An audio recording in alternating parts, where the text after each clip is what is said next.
এখানে আমি হোয়াইট কালারের সুতোটা জয়েন করে নিয়েছি। এখন পরবর্তী যে ঘরটা, এই ঘরের ভেতরে কাজটা করতে হবে। প্রথমে কর্নারটা তৈরি করব। কর্নারটা তৈরি করার জন্য এখানে 6টি ডাবল ক্রোশে করতে হবে। 1 2 3 ডাবল ক্রোশে, 1 2 চেন, সেম লো 3 ডাবল ক্রোশে, 1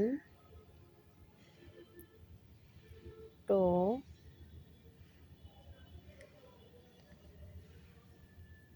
শেষের ডাবল ক্রোশের এখানে আমি আবারও সুতোটা জয়েন করে নিলাম।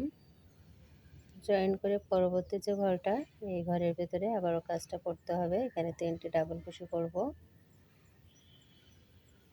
1 2 3 ডাবল ক্রোশে,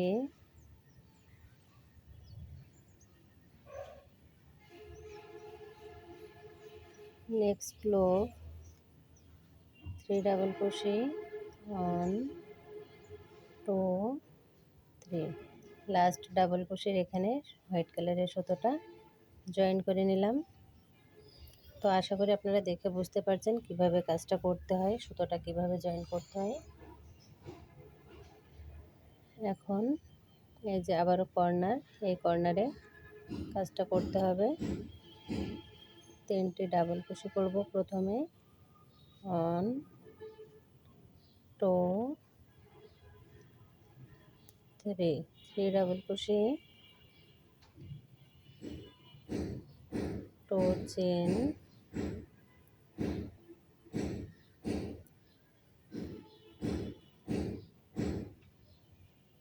3 ডাবল ক্রোশে, 1 2 3। এখন আবারও সুতোটা এখানে চেঞ্জ করতে হবে। এখন কর্নারের যাওয়ার আগে এখানে এই যে ঘরটা, এই ঘরে 3টি ডাবল ক্রোশে করব। 1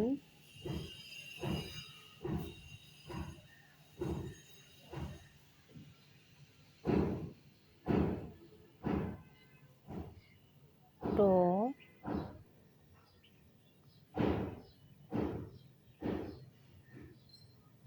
3 ডাবল ক্রোশে, নেক্সট লো 3 double crochet, 1 2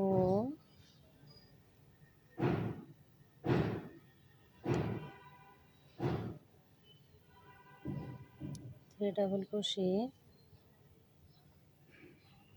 next corner 6 double crochet, 1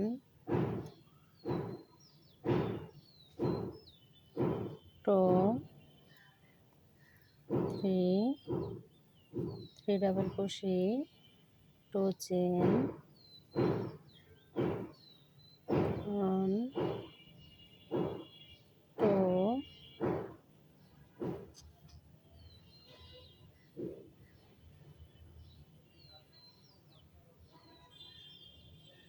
3।